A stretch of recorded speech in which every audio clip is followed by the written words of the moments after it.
Bengali man YouTube চ্যানেলে সকলকে স্বাগত। ফুড এসআই এর ক্ষেত্রে চ্যাপ্টার ওয়াইজ অঙ্কের এই সেশনে আজ আমরা কম্পাউন্ড ইন্টারেস্টের বেসিক নিয়ে আলোচনা করব। চলো আজকের সেশন শুরু করা যাক। কম্পাউন্ড ইন্টারেস্ট জিনিসটা কি? আমি যদি কম্পাউন্ড ইন্টারেস্ট বা সিম্পল ইন্টারেস্ট না বুঝি, এই কথাটা যদি আমি শুধু বুঝি যে রেট অফ ইন্টারেস্ট 10% পার অ্যানাম, অর্থাৎ বছরে সুদের হার যদি 10% বলা হয়, এটা মানে কি? তোমরা বলবে বছরে সুদের হার 10% বলতে বোঝায় 100 টাকা যদি আমি ব্যাংকে রাখি, অর্থাৎ সেই 100 টাকার এক বছরে আমরা সুদ পাবো 10 টাকা, এটাই বলবো। বোঝা গেছে? তাহলে 10% পার অ্যানাম বলতে আমি বুঝবো 100 টাকার এক বছরের সুদ 10 টাকা। এবারে এই সুদের ক্ষেত্রে দু রকম সুদ পাওয়া যায়, একটা হচ্ছে সিম্পল ইন্টারেস্ট বা সরল সুদ, আর একটা কম্পাউন্ড ইন্টারেস্ট বা চক্রবৃদ্ধি সুদ। সিম্পল ইন্টারেস্ট জিনিসটা কি হবে? যদি এই যে সুদের হার যেটা 10% আমি বলছি, এই সুদের হারে যদি প্রতি বছর সুদ একই থাকে, যদি প্রতি বছর সুদ একই থাকে, সেটাকে বলা হবে সিম্পল ইন্টারেস্ট। আর কম্পাউন্ড ইন্টারেস্ট জিনিসটা কি হবে? যদি সুদের উপর সুদ চাপে,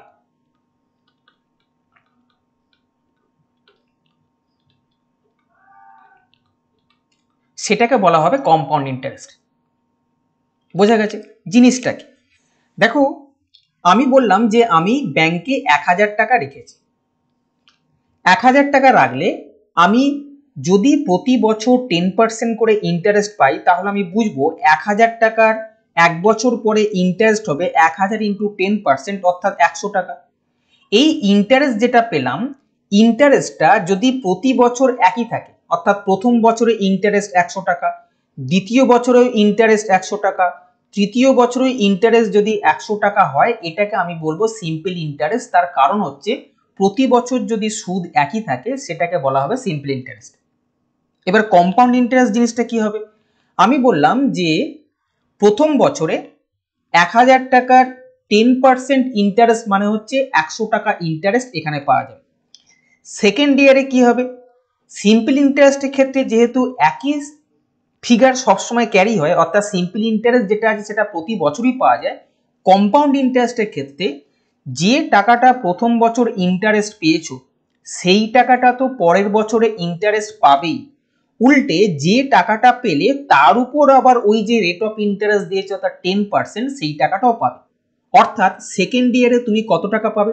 100 টাকা যেটা আগের বছর পেয়েছিলে সেটা তো পাবেই, উল্টে 100 টাকার 10% অর্থাৎ 10 টাকা আরো পাবে।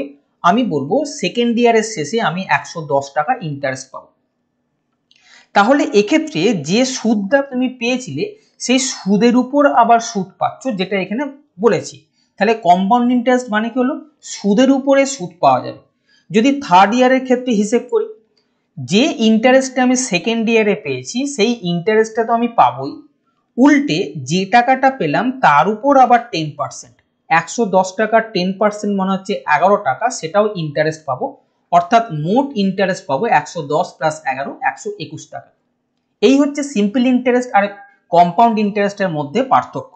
সিম্পল ইন্টারেস্টের ক্ষেত্রে প্রতি বছর ইন্টারেস্ট একই থাকবে, কম্পাউন্ড ইন্টারেস্টের ক্ষেত্রে ইন্টারেস্ট যা থাকবে তার উপরে আবার তুমি ইন্টারেস্ট পাবে। একটা জিনিস এখানে জেনে রেখো, প্রথম বছরে দেখো সিম্পল ইন্টারেস্ট কত ছিল? 100 টাকা। প্রথম বছরের শেষে কম্পাউন্ড ইন্টারেস্ট দেখো ছিল 100 টাকা। তাহলে আমি এক্ষেত্রে বলতে পারি যে ফার্স্ট ইয়ারের ক্ষেত্রে কম্পাউন্ড ইন্টারেস্ট এবং সিম্পল ইন্টারেস্ট সমান, অর্থাৎ কম্পাউন্ড ইন্টারেস্ট এবং সিম্পল ইন্টারেস্টের ডিফারেন্স হবে 0। কেন? এখানে 100 টাকা কম্পাউন্ড ইন্টারেস্ট প্রথম বছরের শেষে, এখানেও প্রথম বছরের শেষে ইন্টারেস্ট 100 টাকা, তাহলে কম্পাউন্ড ইন্টারেস্ট আর সিম্পল ইন্টারেস্টের ডিফারেন্স হচ্ছে 0। এটাকে মাথায় রাখতে হবে যে প্রথম বছরের শেষে কম্পাউন্ড ইন্টারেস্ট এবং সিম্পল ইন্টারেস্টের ডিফারেন্স সবসময় 0 হয়। এবারে আগের স্লাইডে আমি কি দেখালাম? আমি মনে করেছিলাম কোনো একটা টাকা বা প্রিন্সিপাল অ্যামাউন্ট হচ্ছে 1000 টাকা। এবং রেট অফ ইন্টারেস্ট আমি মনে করে নিয়েছিলাম সেটা 10%। যদি এরকম হয়, আমি আগের স্লাইডে দেখলাম প্রথম বছর, দ্বিতীয় বছর এবং তৃতীয় বছরের শেষে আমি যদি সিম্পল ইন্টারেস্ট পাই, তাহলে সিম্পল ইন্টারেস্ট কি হবে, 1000 টাকা 10% মানে হচ্ছে 100 টাকা। এটা প্রথম বছরের শেষেও 100 টাকা পাওয়া যাবে, দ্বিতীয় বছরের শেষেও 100 টাকা পাওয়া যাবে, তৃতীয় বছরের শেষেও 100 টাকা পাওয়া যাবে। কম্পাউন্ড ইন্টারেস্টের ক্ষেত্রে কি বলেছিলাম, প্রথম বছরে ওই 1000 টাকা 10% অর্থাৎ 100 টাকা পাওয়া যাবে, পরের বছরে এই 100 টাকাটা তো পাওয়া যাবেই, উল্টে এই 100 টাকা 10% অর্থাৎ 10 টাকা পাওয়া যাবে, অর্থাৎ 100 প্লাস 10 110 টাকা পাবো। থার্ড ইয়ারে কি হবে, এই 110 টাকাটা তো পাবোই, উল্টে 110 এর 10% অর্থাৎ 11 টাকা পাবো, অর্থাৎ মোট 110 প্লাস 11 121 টাকা পাবো, যেটা আমি আগের স্লাইডে দেখিয়ে এসেছি। এবারে এই জিনিসটা একটু ভালো করে দেখো, আমি প্রথম কি বলেছিলাম, প্রথম বছরের শেষে সিম্পল ইন্টারেস্ট এবং কম্পাউন্ড ইন্টারেস্টের ডিফারেন্স কিন্তু 0 হবে। বোঝা গেছে কেন? প্রথম বছরের শেষে সিম্পল ইন্টারেস্ট কম্পাউন্ড ইন্টারেস্টের মানটা সমান হয়। এবারে ভালো করে খেয়াল কর, প্রথম বছরের কম্পাউন্ড ইন্টারেস্ট 100 টাকা, দ্বিতীয় বছরের কম্পাউন্ড ইন্টারেস্ট হচ্ছে 110 টাকা। বোঝা গেছে?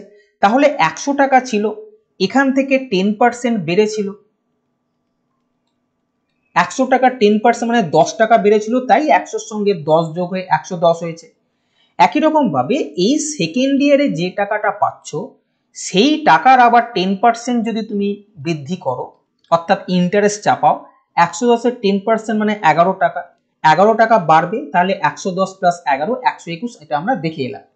এবারে মজাটা দেখো, এই পরপর দুটো interest, first year second year বা সেকেন্ড ইয়ার থার্ড ইয়ারের ক্ষেত্রে পরপর যে দুটো ইন্টারেস্ট পাচ্ছ সেটা প্রথমে দেখো। আমি এখানে ফার্স্ট ইয়ারের শেষে ইন্টারেস্ট পেয়েছি 100 টাকা, সেকেন্ড ইয়ারের শেষে ইন্টারেস্ট পাচ্ছি 110 টাকা, তাহলে ইন্টারেস্টের রেশিও 10:11।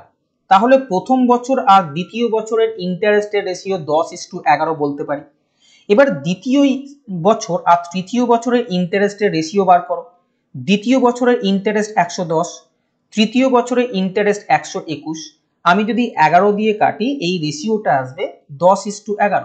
দেখো এই ইন্টারেস্টের যে রেশিও সেটাও কিন্তু সমান, তাহলে আমি বলতে পারি প্রতি 2 বছরে যে ইন্টারেস্টের রেশিও থাকবে সেটা সবসময় প্রতি 2 বছরের অন্তর অন্তর একই থাকবে। অর্থাৎ ফার্স্ট ইয়ার সেকেন্ড ইয়ার যা ইন্টারেস্টের রেশিও ছিল, সেকেন্ড ইয়ার থার্ড ইয়ার ইন্টারেস্টের রেশিও তাই থাকবে। এখানে একটা কথা বলে রাখি, প্রথম বছর আর দ্বিতীয় বছরের মধ্যে গ্যাপ হচ্ছে 1 বছর, দ্বিতীয় বছর তৃতীয় বছরের মধ্যে গ্যাপ হচ্ছে 1 বছর। এই গ্যাপ যদি সমান থাকে, অর্থাৎ 1 বছর এখানেও যদি 1 বছর থাকে, তাহলে এই রেশিওটা সবসময় একই থাকবে। এই গ্যাপ যদি 1 বছর না হয়ে, মনে করো 2 বছর দেওয়া আছে, এটাও 2 বছর দেওয়া আছে, আমি যদি বলি 2 বছরের রেশিও 10:11 হয়েছে, তাহলে পরবর্তী 2 বছরের রেশিও 10:11 হবে। অর্থাৎ গ্যাপটা যদি ইকুয়াল থাকে, তাহলে এই রেশিও কিন্তু ইকুয়াল থাকবে। এটা প্রথম পয়েন্ট তোমাদেরকে মনে রাখতে হবে। বোঝা গেছে? এবারে আর একটা জিনিস দেখো, আমি প্রিন্সিপাল অ্যামাউন্টের সঙ্গে অ্যামাউন্ট অর্থাৎ সুদ সমেত যে টাকাটা আসছে তার রেশিও বার করছি। প্রিন্সিপাল বা আসল, আর অ্যামাউন্ট মানে হচ্ছে সুদ প্লাস আসল, এই টাকার রেশিও এবার আমি বার করব। প্রিন্সিপাল অ্যামাউন্ট কত ছিল? 1000 টাকা, এটা আমি লিখছি। প্রথম বছরের শেষে আমি ইন্টারেস্ট পেয়েছিলাম কত? 100 টাকা, সরি প্রিন্সিপাল ছিল 1000 টাকা, প্রথম বছরের শেষে আমি ইন্টারেস্ট পেয়েছিলাম 100 টাকা, তাহলে আমি মোট পেয়েছিলাম 1100 টাকা। 1000 এর সঙ্গে 100 টাকা ইন্টারেস্ট যোগ হয়ে গিয়ে 1100 এলো। এই রেশিওটা কত? তোমরা বলবে 10:11। এটা ফার্স্ট ইয়ারের ক্ষেত্রে আমি বললাম, অর্থাৎ প্রিন্সিপাল অ্যামাউন্টের সঙ্গে প্রথম বছর যে ইন্টারেস্টটা পেয়েছিলাম সেটা যোগ করে যে টোটাল অ্যামাউন্টটা হচ্ছে, তাদের রেশিও 10:11 আসছে। এবার আমি প্রিন্সিপাল অ্যামাউন্টের সঙ্গে সেকেন্ড ইয়ার পর্যন্ত যে ইন্টারেস্ট পেয়েছি তার রেশিও বার করব। প্রিন্সিপাল অ্যামাউন্ট তো 1000 টাকাই আছে, সেকেন্ড ইয়ার পর্যন্ত কত ইন্টারেস্ট পেয়েছি? ফার্স্ট ইয়ারে 100 টাকা, সেকেন্ড ইয়ারে 110 টাকা, অর্থাৎ এই 2 বছরে মোট ইন্টারেস্ট পেয়েছি 100 প্লাস 110 অর্থাৎ 210 টাকা। তাহলে 1000 টাকা আসল আর 210 টাকা যদি ইন্টারেস্ট পাই, আমি 2 বছরের শেষে 1000 টাকাটা কত টাকায় পরিণত হবে? তোমরা বলবে 1000 প্লাস 210 অর্থাৎ 1210 টাকা। ঠিক, এবারে দেখো আমি যদি এই 0 0 কাটি, কাটার পর এই ফিগারগুলোকে খেয়াল করো, 100 এসছে, 121 এসছে। যেহেতু এখানে আমি সেকেন্ড ইয়ার বা 2 বছর লিখছি, তোমরা চেষ্টা করবে এই সংখ্যাটাকে এবং এই সংখ্যাটাকে এমন দুটো সংখ্যায় ভাঙা যাতে তার পাওয়ারে 2 থাকে। এই সালটা যেরকম থাকবে, 2 বছর থাকলে পাওয়ারে 2, 3 বছর থাকলে পাওয়ারে 3 আনার চেষ্টা করবে। এই 100 কে আমি যদি 10 লিখে পাওয়ারে 2 নিয়ে আসি তাহলে কিন্তু 100 হয়। একই রকম ভাবে 121 আছে, এটাকে আমি 11 স্কোয়ার করতে পারি। কেন এরকম করছি? এখানে সেকেন্ড ইয়ার মানে 2 বছরের হিসেব করতে চাইছি, তাই এই ফিগারটাকে এমন করে ভাঙবো যেন পাওয়ারে 2 থাকে। এই যে 2 বলছি, এই 2 গুলো যেন পাওয়ারে থাকে। তোমরা যদি একটু খেয়াল করো, প্রথম বছরের শেষে যে রেশিওটা ছিল 10:11, এখানেও কিন্তু 10:11ই আছে। এবার পাওয়ার 2 যদি আমি হাটিয়ে দিই এখান থেকে, তাহলে এই যে কেটে দিলাম এটা পুরো, আমি বলবো প্রথম বছরে 10 টাকা ছিল, সেটা 11 টাকায় পরিণত হয়েছিল। 10 টাকাটা 11 টাকায় পরিণত হয়েছে মানে 1 টাকা ইন্টারেস্ট ছিল। আমি বলবো 10 টাকায় ইন্টারেস্ট 1 টাকা পাওয়া গেছিল, তাহলে ইন্টারেস্টের রেট কত? তোমরা বলবে 10%। দেখো যেটা নিয়ে আমরা অঙ্ক করছিলাম। তাহলে আমরা বলতে পারি যে কোনো অঙ্কে যদি 2 বছরের আমরা প্রিন্সিপাল এবং অ্যামাউন্টের রেশিও পাই, আবার বলছি 2 বছরের ক্ষেত্রে প্রিন্সিপাল এবং অ্যামাউন্টের যদি রেশিও পাই, সেখান থেকে আমরা এই ফিগারটাকে বার করে রেশিও বার করার পর রেট অফ ইন্টারেস্ট কিন্তু বার করতে পারবো। একই রকম ভাবে যদি তৃতীয় বছরের ক্ষেত্রে আমরা হিসেব করি, প্রিন্সিপাল অ্যামাউন্ট ছিল 1000, একই। 3 বছরে কত ইন্টারেস্ট পেয়েছো? 2 বছরে 210 আর এখানে 121, যদি যোগ করো তাহলে 331 টাকা ইন্টারেস্ট পাচ্ছ। 1000 টাকায় 331 টাকা ইন্টারেস্ট পেলে এটা হবে 1331 টাকা, সুদ প্লাস আসল। আমি কি বলেছি? যেহেতু 3 বছর আছে, এই ফিগারটাকে এমন করে ভাঙবো যাতে তার পাওয়ারে এই 3 দিলে এই ফিগারটা আসে। দেখো 10 এর কিউব মানে 1000। একই রকম ভাবে 11 কিউব মানেও হচ্ছে 1331। এক্ষেত্রেও আমরা বলবো 3 বছরের হিসেব যেহেতু দেয়া আছে, তাই পাওয়ারে 3 এসছে। আমি যদি 3 গুলোকে কেটে দিতাম, তাহলে যে ফিগারগুলো পড়ে থাকছে অর্থাৎ 10:11, এটা প্রথম বছরের শেষের হিসেব পাওয়া যেত। অর্থাৎ আমি যদি 10 টাকা প্রিন্সিপাল রাখি, সেটা 1 বছরের শেষে 11 টাকায় পরিণত হবে, অর্থাৎ 1 টাকা ইন্টারেস্ট পাওয়া যাবে। 10 টাকায় 1 টাকা মানে 100 টাকায় 10% ইন্টারেস্ট পাওয়া যাবে। তার মানে দেখো যে আমরা প্রিন্সিপাল এবং অ্যামাউন্ট সেটা 2 বছর দিক, 3 বছর দিক, রেশিও কিন্তু বার করতে পারবো এবং রেশিও বার করলে রেট অফ ইন্টারেস্ট ইজিলি বার করতে পারবো। তাহলে বোঝা গেছে পয়েন্টটা? এখান থেকে তাহলে দুটো জিনিস আমরা দেখতে পেলাম। এই দুটো পয়েন্টকে তোমরা নোট করো। প্রথম, পরপর 2 বছর, দুটোই যদি 1 বছর 1 বছর গ্যাপ থাকে, 2 বছর 2 বছর গ্যাপ থাকে, 3 বছর 3 বছর গ্যাপ থাকে, তাহলে যে রেশিওটা থাকে অর্থাৎ ইন্টারেস্টের রেশিও কনজিকিউটিভ ইয়ার মানে দুটোই 1 বছর হতে পারে, দুটোই 2 বছর হতে পারে, বা দুটোই 3 বছর হতে পারে। ইন্টারেস্টের রেশিও কিন্তু সবসময় ফিক্স থাকবে। দেখতে পাচ্ছ এখানে ইন্টারেস্টের রেট 10:11, এখানেও ইন্টারেস্টের রেশিও কিন্তু 10:11 হবে। 2 নম্বর পয়েন্ট আমরা কি দেখলাম? যদি রেট অফ ইন্টারেস্ট আমরা বার করতে চাই, তাহলে প্রিন্সিপাল এবং অ্যামাউন্টের রেশিও যদি বার করতে পারি, সেখান থেকে এইভাবে আমরা কিন্তু রেট অফ ইন্টারেস্ট বার করতে পারবো। এই জিনিসটাতেই কম্পাউন্ড ইন্টারেস্টের 90% অঙ্ক হয়ে যায়। বোঝা গেছে এই দুটো জিনিসের উপর হিসেব করে। এবারে দেখো আগের যে অ্যাপ্লিকেশন সেটা এখানে একটু দেখাই। আমি 25 টাকা রেখেছি, সেই টাকাটা আমি বললাম যে 8 বছর পরে 36 টাকায় পরিণত হলো, মানে এই টাকাটা প্রিন্সিপাল টাকা, আসল টাকা, আর এটা অ্যামাউন্ট পরিণত হলো 36 টাকায় পরিণত হলো, ঠিক 8 বছরে। আমি যদি এই 8 বছরকে হাফ দিয়ে গুণ করি, তাহলে এটা 4 বছর আসবে। এই যে হাফ দিয়ে গুণ করলাম, এই হাফটা এই প্রিন্সিপাল এবং অ্যামাউন্টের মাথায় তুলে দাও, অর্থাৎ 25 লিখে এখানে হাফ করে দাও এবং 36 লিখে এখানে হাফ করো। হাফ মানে কি? পাওয়ারে হাফ মানে হচ্ছে রুট। 25 এর রুট মানে হচ্ছে 5, 36 এর রুট মানে 6।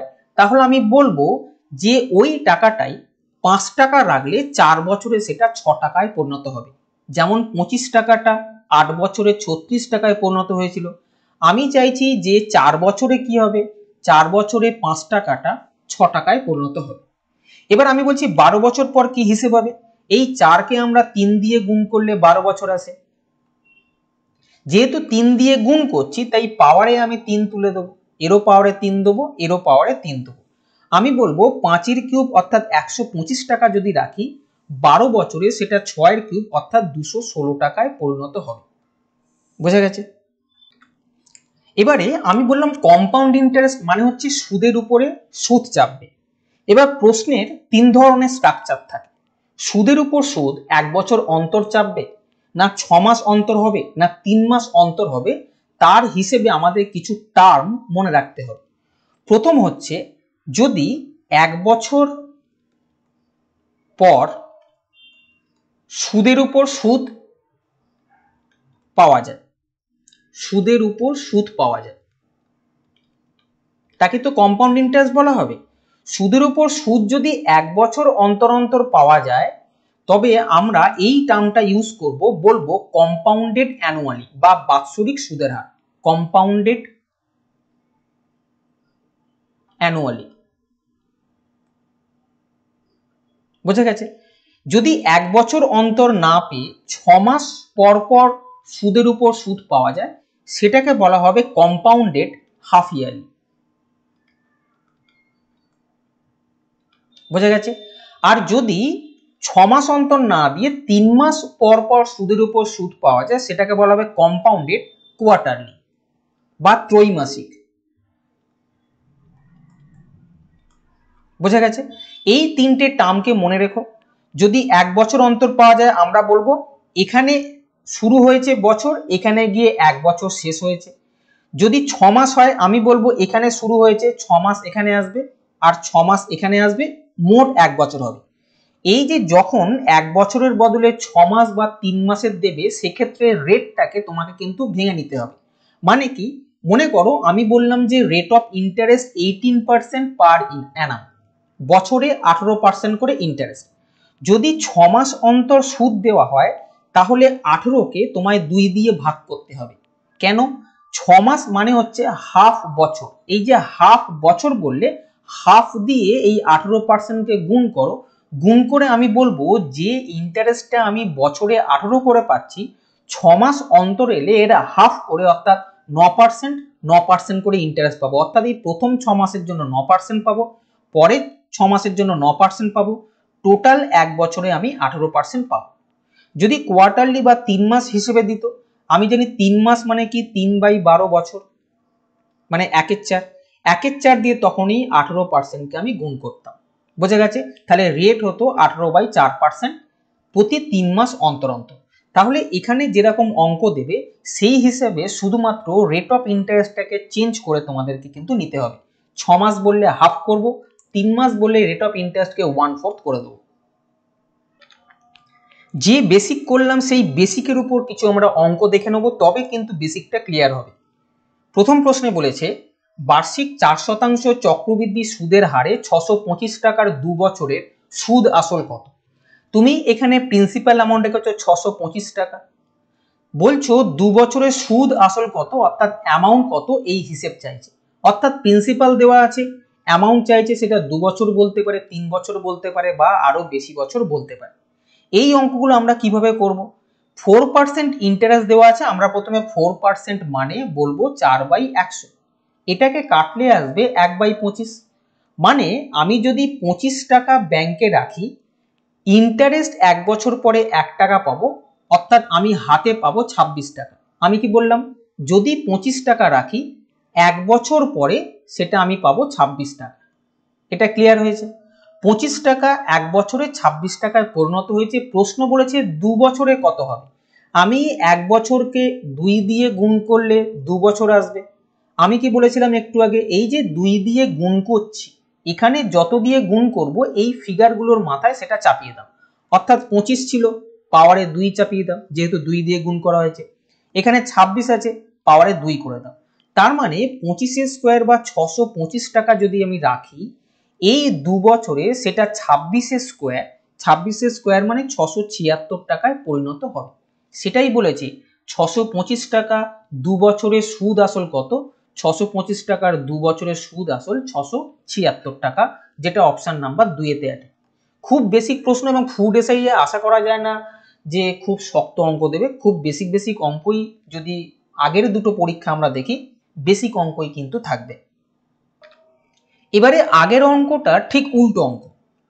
বার্ষিক কত শতাংশ চক্রবৃদ্ধি সুদের হারে 12,500 টাকা 2 বছরে 14,045 টাকায় পরিণত হচ্ছে। মানে এটা হচ্ছে প্রিন্সিপাল অ্যামাউন্ট, এটা হচ্ছে টোটাল অ্যামাউন্ট, মানে কি প্রিন্সিপালের সঙ্গে ইন্টারেস্ট যোগ হয়ে 14,045 এসছে। আমি এটা এখানে লিখছি, প্রিন্সিপাল অ্যামাউন্ট ছিল 125 আর এটা আছে 14,045। বোঝা গেছে? কি করবে, যখনই এরকম অঙ্ক পাচ্ছ প্রথমে কাটো, কেটে নিয়ে এখানে যেহেতু 2 বছর আছে ফিগারগুলোকে এমন করে নিয়ে এসো যেন তার স্কোয়ার কাটার পরে যে সংখ্যাগুলো হচ্ছে। মানে কি, আমি এটা 5 দিয়ে কাটছি, 5 25 125, আর 5 দিয়ে এটা কাটলে 2809 আসছে। বোঝা গেছে? এটা কিন্তু 2 বছরে ছিল, খেয়াল রাখো এখানে 2 বছর বলেছিল, আমি 2 বছরটা লিখছি, মানে 12,500 টাকা 2 বছরে এই টাকা হয়েছিল। আমি এটা কাটার পর একই কথা বলবো, এই টাকাটা 2 বছরে এই টাকায় পরিণত হচ্ছে। এবারে এখানে যে ফিগারগুলো আসবে আমি কি করব, সেই ফিগারগুলোকে 1 বছরের টার্মে নিয়ে যেতে চাইব। কিভাবে?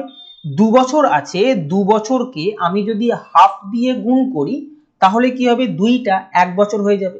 আমার টার্গেটই হবে রেট অফ ইন্টারেস্ট বার করতে গেলে 1 বছরের টার্মে জিনিসটাকে বার করা। বোঝা গেছে? তাই 2 বছর যখন আছে আমি জানি হাফ দিয়ে গুণ করলে 1 বছর আসবে। এই হাফ দিয়ে যে গুণ করছি, হাফ দিয়ে গুণ করা মানে 2500 পাওয়ারে হাফ, পাওয়ারে হাফ মানে হচ্ছে 2500 আমরা রুট করব, পাওয়ারে হাফ মানে রুট, অর্থাৎ এদিকেও 2809 আমরা রুট করব। বোঝা গেছে? তাহলে 2500 রুট কত? 50। 2809 এর রুট কত? 53। এটা 1 বছরের বেরোলো। অর্থাৎ আমি দেখতে পেলাম আমি যদি 50 টাকা আসল হয় অ্যামাউন্ট, সেটা পাচ্ছি 53 টাকা। 50 টাকা রাখলে 1 বছর পর যদি 53 টাকা হয় তাহলে আমি রেট কত পাচ্ছি, আমি ইন্টারেস্ট পাচ্ছি 3 টাকা। 50 টাকা রাখলে 1 বছরে ইন্টারেস্ট 3 টাকা পাওয়া গেলে সুদের হার কত হবে, তাই আমি 100 দিয়ে গুণ করে বলবো রেট অফ ইন্টারেস্ট 6%, যেটা অপশন নাম্বার 2 এতে আছে। এই দুটো অঙ্ক, প্রথম অঙ্কটার এটাকে মনে রাখো, এটা একটা টাইপ যেটা কিন্তু পরীক্ষায় আসার চান্স থাকে। বার্ষিক 10% চক্রবৃদ্ধি সুদের হারে 4,000 টাকা ধার দেওয়া হলো, দ্বিতীয় ও তৃতীয় বছরের চক্রবৃদ্ধি সুদের পার্থক্য কত? দেখো, প্রথম বছর, দ্বিতীয় বছর এবং তৃতীয় বছরের হিসেব হচ্ছে। বার্ষিক 10% চক্রবৃদ্ধি সুদের হারে 4,000 টাকার প্রতি বছর ইন্টারেস্ট কত হবে? তোমরা বলবে 4,000 টাকার 10% বলতে বোঝা যায় যে 400 টাকা করে ইন্টারেস্ট আমি পাবো। তার মানে আমি প্রথম বছরের শেষে 400 টাকা পাবো, যেটা 10%। দ্বিতীয় বছরে কি হবে, এই 400 টাকাটা তো পাবোই, উল্টে যে টাকাটা পেলাম সেই টাকার আবার এই 10% ইন্টারেস্ট পাবো। 400 টাকার 10% মানে 40 টাকা, অর্থাৎ দ্বিতীয় বছরের শেষে আমি 440 টাকা ইন্টারেস্ট পাবো। একই রকম ভাবে যে টাকাটা আমি দ্বিতীয় বছর ইন্টারেস্ট পেলাম, তৃতীয় বছরে সেই টাকাটা তো ইন্টারেস্ট পাবোই, উল্টে এই যে টাকাটা পেলাম তার উপর আবার 10%, 440 এর 10% মানে হচ্ছে 44 টাকা, এই ইন্টারেস্টও পাবো, অর্থাৎ মোট ইন্টারেস্ট পাবো 484 টাকা। তাহলে দ্বিতীয় বছরের শেষে আমি 440 টাকা ইন্টারেস্ট পেয়েছি, তৃতীয় বছরের শেষে আমি 484 টাকা ইন্টারেস্ট পাচ্ছি। ওরা প্রশ্ন বলেছে দ্বিতীয় ও তৃতীয় বছরের চক্রবৃদ্ধি সুদের পার্থক্য কত, তাহলে এদের পার্থক্য কত? 440 আর 484 পার্থক্য হচ্ছে 44 টাকা, যেটা অপশন নাম্বার 1 এতে আছে। বার্ষিক 11.19% চক্রবৃদ্ধি সুদের হারে কোনো টাকার দ্বিতীয় বছরের চক্রবৃদ্ধি সুদ 520 টাকা হলে 1.5 বছরের শেষে একই সুদের হারে সেটা কত টাকায় পরিণত হবে? কি বলেছে? রেট অফ ইন্টারেস্ট 11.19% দিয়েছে, এটাকে যদি ফ্র্যাকশনে পরিণত করো 9 11 99 100, 100/9 শতাংশ, শতাংশকে ফ্র্যাকশনে নিলে 100 দিয়ে ভাগ করতে হয়, অর্থাৎ এটা আসছে 1/9। মানে আমি যদি কোনো টাকা, সেটা হচ্ছে 9 টাকা যদি রাখি, সেকেন্ড ইয়ারে আমি 1 টাকা ইন্টারেস্ট পাচ্ছি, 9 টাকা রাখলে 1 টাকা ইন্টারেস্ট পেয়ে আমি এই 1 বছরে 1 টাকা ইন্টারেস্ট পেয়ে 10 টাকা আমার হাতে আসছে। এটা বোঝা গেল কি 11.91% মানে হচ্ছে 1/9, মানে 9 টাকা রাখলে 1 বছরের শেষে আমি 1 টাকা ইন্টারেস্ট পেয়ে হাতে পাবো 10 টাকা। বোঝা গেছে? তাহলে সেকেন্ড ইয়ারের শেষে আমি 10 টাকা হাতে পাচ্ছি। প্রশ্নে দিয়েছে যে সেকেন্ড ইয়ারের শেষে চক্রবৃদ্ধি সুদ 520 টাকা পাচ্ছি, আমি বলছি 10 পাচ্ছি, প্রশ্ন বলছে 520 টাকা। এটা আমি এখানে লিখে রাখলাম। তাহলে আলটিমেটলি একের ভ্যালু আমি 52 পেয়ে গেছি, একের ভ্যালু 52 টাকা। কি বলেছে? 1.5 বছরের শেষে একই সুদের হারে সেটা কত টাকায় পরিণত হবে। একটা কথা বলো, 9 টাকা তুমি রেখেছো, 1 বছরের শেষে তুমি 10 টাকা পাচ্ছ। যদি এটা 1 বছর না রেখে হাফ বছর রাখতে, তাহলে 10 টাকা না পেয়ে 10-এর হাফ অর্থাৎ 5 টাকা পেতে। এটা তো ঠিক। এই টোটাল 1 বছরে 9 টাকাটা 10 টাকায় পরিণত হলো। আমি বলবো 2 বছরের শেষে তোমার 10 টাকা পাওয়া উচিত হয়েছে। এই শেষে 1 বছরের শেষে তুমি 10 টাকা পাবে, কিন্তু আমি বললাম সেটা না হয়ে যদি অর্ধেক বছর টাকাটা রাখতাম, তাহলে 9 টাকা থেকে আমি কত টাকা ইন্টারেস্ট পেতাম? তোমরা বলবে 10 টাকা না হয়ে সেটা 2 দিয়ে ভাগ করে 5 টাকা আমি হাতে পাবো। কেন এটা করলাম? এখানে 1.5 বছর মানে হচ্ছে 1 বছর আর আরো হাফ বছর বা 6 মাস, তাই আমাকে 6 মাসের জন্য কত টাকা আমি পাবো সেটা আমি এখানে হিসাব করছি। 1 বছরে আমি 9 টাকা পেয়েছি, আর পরের হাফ বছরের জন্য আমি আরো 5 টাকা পাবো, অর্থাৎ 1.5 বছরের শেষে আমি 14 ইউনিট টাকা হাতে পাবো। ওরা বলেছে যে কত টাকায় পরিণত হবে 1.5 বছরের শেষে। আমি জানি 1 ইউনিটের ভ্যালু হচ্ছে 52 টাকা। এখান থেকে আমি দেখছি 1.5 বছরের শেষে আমি 14 ইউনিট টাকা পাবো। তাহলে 14 ইউনিটের ভ্যালু হবে 14 × 52 অর্থাৎ 728 টাকা, যেটা অপশন নাম্বার 4-এতে আছে। বোঝা গেছে? 9 টাকা প্রথম বছরের শেষে, 9 টাকা পেয়েছিলে, দ্বিতীয় বছরের শেষে 10 টাকা পাচ্ছ, 1 বছরের এই 1 বছরের গ্যাপে তুমি 10 টাকা পাচ্ছ। গ্যাপটা যদি 1 বছর না হয়ে হাফ ইয়ার হতো, তাহলে 10 টাকা না পেয়ে 10-এর হাফ অর্থাৎ 5 টাকা পেতে। 1 বছরে তো 9 টাকা পাচ্ছই, আর এই হাফ বছরে 5 টাকা পেয়েছো, তাহলে এই 1.5 ইয়ারে তুমি 9 + 5 14 ইউনিট টাকা পাবে। প্রশ্ন বলেছে এই 14 ইউনিটের ভ্যালু কত। আমরা প্রথমেই বার করেছি 1 ইউনিটের ভ্যালু 52, তাহলে 14 ইউনিটের ভ্যালু হবে 728 টাকা। বার্ষিক চক্রবৃদ্ধি সুদের হারে কোনো টাকা 15 বছরের দ্বিগুণ হলে কত বছরে টাকাটি 4 গুণ হবে? তুমি যদি 1 টাকা রাখো, দ্বিগুণ হলো মানে 2 টাকায় পরিণত হলো, অর্থাৎ অ্যামাউন্ট তুমি পাচ্ছ 2 টাকা, এটা বলছে 15 বছরে। তোমাকে বলেছে এই টাকাটা কত বছরে 4 গুণ হবে। এই 1 টাকাটা 4 গুণ হবে মানে 4 টাকায় পরিণত হবে, তার মানে অ্যামাউন্টটা 4 টাকা হতে হবে। এখানে অ্যামাউন্ট দেখছো 2, এটাকে তুমি বলো কি কাণ্ড করবে যাতে করে 4 টাকায় পরিণত হয়। তোমরা বলবে 2 আছে, 2 এর স্কোয়ার করে দিলে এটা 4 টাকা হয়ে যাবে। এদিকে যেহেতু তুমি স্কোয়ার করলে, এই ফিগারটারও স্কোয়ার করবে। এবার যেহেতু আমি কি বলেছিলাম, এখানে স্কোয়ারটা আসছে মানে 15 বছর ছিল, এটাকে 2 দিয়ে গুণ করা হয়েছিল, তবেই এই 2 যেটা দিয়ে গুণ করব সেটা পাওয়ারে আসে। মনে আছে আমি বলেছিলাম বারবার, যেটা দিয়ে গুণ করছো সেটাই পাওয়ারে বসবে। যেহেতু এখানে পাওয়ারে 2 এসছে, তাহলে নিশ্চয়ই এই বছরটাকে 2 দিয়ে গুণ করা হয়েছিল। তাহলে আমি বলবো 15কে 2 দিয়ে গুণ করলে এখানে আসবে 30 বছর। তাহলে আমি দেখতে পেলাম যদি 1 টাকা রাখি 30 বছরে সেটা 4 টাকায় পরিণত হবে। তার মানে 1 টাকা রেখেছিলে, সেটা 4 গুণ বা 4 টাকায় পরিণত হলো 30 বছরে, তাই উত্তর হবে অপশন নাম্বার 4। বোঝা গেছে? বার্ষিক চক্রবৃদ্ধি সুদের হারে কোনো টাকা 4 বছরে 3 গুণ হলে কত বছরের টাকাটি 9 গুণ হবে? এটা রেখেছো 4 বছরে 3 গুণ হচ্ছে, এবারে 9 গুণ হবে মানে একটা 9 পরিণত হবে। 9 গুণ মানে আমাকে দেখতে হবে যে এখানে 3 পরিণত হচ্ছে, তোমাকে 9 পরিণত হতে হবে, মানে 3টাকে আমি স্কোয়ার করব তবেই সেটা 9 হবে। এদিকে স্কোয়ার করলাম মানে এদিকেও স্কোয়ার করব। আমি কি জানি পাওয়ারে 2 এসছে মানে আগে যে বছরটা ছিল নিশ্চয়ই তাকে 2 দিয়ে গুণ করা হয়েছে, কেন আমি যেটা দিয়ে গুণ করব সেটাই কিন্তু পাওয়ারে থেকে যায়। তাই 2 দিয়ে গুণ করে আমি দেখলাম এটা 1 স্কোয়ার বা 1 আসছে, এটা 3 স্কোয়ার বা 9 আসছে, অর্থাৎ 1 টাকাটা 9 গুণ হলো, অর্থাৎ 9 টাকায় পরিণত হলো। কত বছরে? 4 বছর ছিল, তাকে 2 দিয়ে গুণ করে আমরা বলবো এটা হবে 8 বছরে, যেটা অপশন নাম্বার 2 তে আছে। পরের প্রশ্নে যাওয়ার আগে একটা কথা বলে নিই, যারা এরিথমেটিকের ওপর বেসিক থেকে অ্যাডভান্স লেভেলের অঙ্ক শিখতে চাও তাদের জন্য একটা ভিডিও কোর্স নিয়ে আসা হয়েছে, যেটা সম্পূর্ণ বাংলা ভাষায় এবং এটা লেটেস্ট প্যাটার্নের ওপর বেস করে তৈরি করা হয়েছে।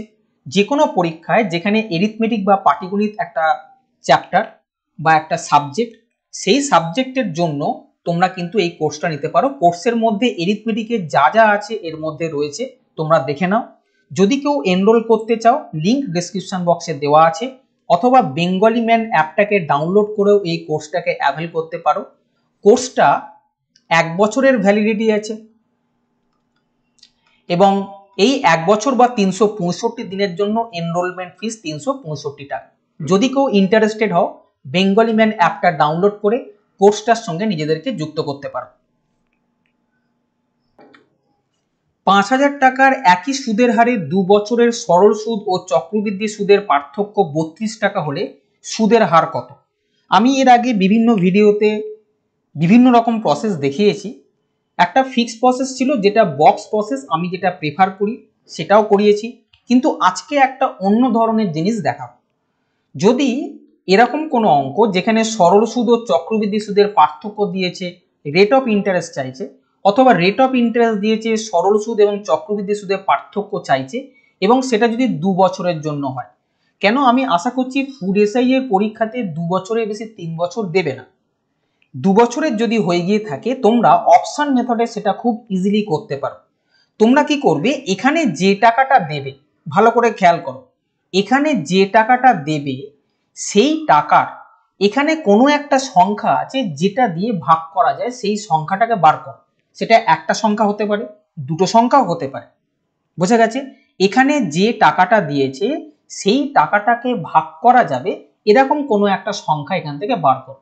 আমি দেখছি 5 দিয়ে 32কে ভাগ করা যায় না, আমি এক্সাক্ট ভাগ করার কথা বলছি।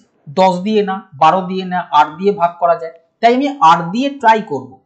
কি হচ্ছে, 5000 টাকা রেখেছো, আমি লিখছি 5000 টাকা। 8% ইন্টারেস্ট, আমি লিখলাম 8% মানে 8/100। যেহেতু 2 বছর বলেছে, 8/100 কে আর একবার লিখো। বোঝা গেছে? এবার কেউ বলবে 3 বছর লিখলে কি 3 বার লিখবো? না, 3 বছরের জন্য এটা না, আমি আবার বলছি 8% মানে 8/100, 2 বছর বলেছে বলে 2 বার লিখবো। এই যে টাকাটা আসবে সেই টাকাটা ভ্যালু 32 টাকা কিনা তোমাকে জাস্ট চেক করতে হবে। কি বললাম, প্রিন্সিপাল অ্যামাউন্টের ওপর যে রেট অফ ইন্টারেস্টটা, তুমি এটা 8 বদলে এখানে 4ও থাকতে পারতো, তাহলে 4 আর 8 দুটো দিয়ে দেখতে হতো। আমি 8%টা যেহেতু এখান থেকে পাচ্ছি, 8%কে দুবার লিখবো, যেহেতু 2 বছর আছে, এটা ক্যালকুলেশন করে 32 আসছে কিনা জাস্ট চেক করে নেবো। সরি, দুটো শূন্য কাটলাম, এখান থেকে একটা শূন্য কেটে দিলাম, 5 দুগুণে 10, 4 দুগুণে 8, দেখো 4 আসছে, 32 আসছে, মিনস 8% হবে তোমার ইন্টারেস্ট। এটা মুখে মুখে করা যায়, সবকিছু চেক করতে হয় না। তুমি যদি বোঝো যে আমি যখন এখানে লাস্ট পর্যন্ত কাটলাম 4 আসছে 32 কিন্তু আমার আসছে, আমি কিন্তু গুণ করে 4 আসছে 32ই করছি। এই লজিকটা হচ্ছে সেই জন্য, এই যে টাকাটা আসছে এখানে রেট অফ ইন্টারেস্ট এমন কিছু একটা থাকবে যার গুণিতক কিন্তু এখানে থাকবে। বোঝা গেছে? তাহলে আমরা কি করব, প্রিন্সিপাল অ্যামাউন্ট রেট অফ ইন্টারেস্টকে দুবার গুণ করছি, r% ইন্টু r%, এটা মানে হবে difference between simple interest and compound interest. বোঝা গেছে? যদি তুমি ফর্মুলা হিসেবে বলো এটাকে, আমি কি করলাম, প্রিন্সিপাল টাকা লিখলাম, রেট অফ ইন্টারেস্ট r% 2 বছর বলে দুবার লিখলাম, যে টাকাটা আসবে সেটা হচ্ছে difference between compound interest and simple interest. কোনো প্রশ্নে তোমাকে প্রিন্সিপাল অ্যামাউন্ট দিয়ে দিল, ডিফারেন্সটা দিয়ে দিল 2 বছরের ক্ষেত্রে 32 টাকা, তোমাকে বলো রেট অফ ইন্টারেস্ট কত, তুমি এখানে r% অর্থাৎ r² এখান থেকে করতে পারছো, r² এর ভ্যালু পিটাকে এদিকে নিয়ে চলে যাবে, আর এর ভ্যালু চলে আসবে। অর্থাৎ এই জায়গায় 1 2 3টে আইটেমের মধ্যে দুটো আইটেম দেওয়া থাকবে, একটা আইটেম তোমাকে বার করতে হবে, এইভাবে করে নিতে পারো। চক্রবৃদ্ধি সুদের হারে কিছু টাকা 2 বছরে 800 টাকা এবং 3 বছরে 864 টাকায় পরিণত হলে সুদের হার নির্ণয় করো। এখানে কিছু টাকা রেখেছো, জানা নেই, 2 বছরে এই টাকাটাই 800 টাকায় পরিণত হলো এবং 3 বছরে অর্থাৎ এখানে যে টাকাটা রেখেছো সেই টাকাটা 3 বছরে 864 টাকায় পরিণত হলো। এখান থেকে এটা 2 বছর, এখান থেকে এটা 3 বছর, তাহলে এখান থেকে এটা 1 বছর হবে। আমি বলবো এই 800 টাকা আমি রেখেছিলাম, এখানে যে টাকাটা হয়েছে সেটা পরের বছরের জন্য প্রিন্সিপাল অ্যামাউন্ট হয়ে যায়। তাই 800 টাকা আমি রেখেছিলাম, 1 বছর পরে দেখছি 864 টাকায় পরিণত হচ্ছে, আমি তখন বলবো এই 800 টাকায় 864 মানে 1 বছরে 800 টাকা রাখলে আমি 64 টাকা ইন্টারেস্ট পাচ্ছি। বোঝা গেছে? 800 টাকায় যদি 64 টাকা আমি ইন্টারেস্ট পাই, বলেছে রেট অফ ইন্টারেস্ট কত, 100 টাকায় কত, 100 টাকায় 8 টাকা বা রেট অফ ইন্টারেস্ট 8% পাবো, যেটা অপশন নাম্বার 1-তে আছে। এটা বোঝা গেছে কি? 2 বছরের পরে এটা, 3 বছরের পরে এটা, আমি যখনই 1 বছর দেখছি এখানটায়, আমি মনে কি দেখবো যে 800 টাকা রেখে আমি 1 বছর পরে 864 টাকা পেয়েছি। 800 টাকায় 64 টাকায় 1 বছরে ইন্টারেস্ট হলে 100 টাকায় কত। এবার একটা প্রশ্ন এখানে থাকবে, যদি এটা 1 বছর না থেকে 2 বছর থাকতো, ভালো করে বোঝো, যদি এটা 1 বছর না থেকে 2 বছর থাকতো, তাহলে আমরা এই দুটো ফিগারকে এমন করে ভাঙতাম যাতে কোনো একটা সংখ্যার স্কোয়ারে পরিণত হয়, কোনো একটা সংখ্যার স্কোয়ারে পরিণত হয়। বুঝে গেছে? 800 864কে এমন করে ভাঙতাম, যদি এটা 2 বছর থাকতো এমন করে ভাঙতাম যাতে কোনো একটা সংখ্যার স্কোয়ার এরকম ফরম্যাটে আসে। যাই এরকম ফরম্যাটে আসবে তখন আমরা পাওয়ারের 2 গুলো কেটে দিয়ে বলবো এখানে যে টাকাটা ছিল, ধরে নাও 10 টাকা, সেটা 11 টাকায় পরিণত হয়েছিল। 10 টাকা 11 টাকায় পরিণত হলে আমি বলবো 1 টাকা ইন্টারেস্ট। 10 টাকায় 1 টাকা হলে 100 টাকায় কত, অর্থাৎ তখন আমি রেট অফ ইন্টারেস্ট 10% বলতে পারতাম, যদি এটা 2 বছর থাকতো। এটা দেওয়া নেই, কিন্তু আমি এই জিনিস বলে এসেছি যে 2 বছর যদি এখানে থাকে আমরা এটাকে রুট করব, 3 বছর যদি থাকে আমরা এটাকে কিউব রুট করে দেবো। বুঝে গেছে? আজ এই পর্যন্তই। বেসিকটা ভালো করে দেখো, পরের ভিডিও নিয়ে খুব তাড়াতাড়ি আসছে। ততক্ষণ ভালো করে মন দিয়ে পড়াশোনা করো, যেটুকুনি শিখেছো সেটুকুনি ভালো করে অ্যাপ্লিকেশন করার চেষ্টা করো। ভালো থেকো, সুস্থ থেকো।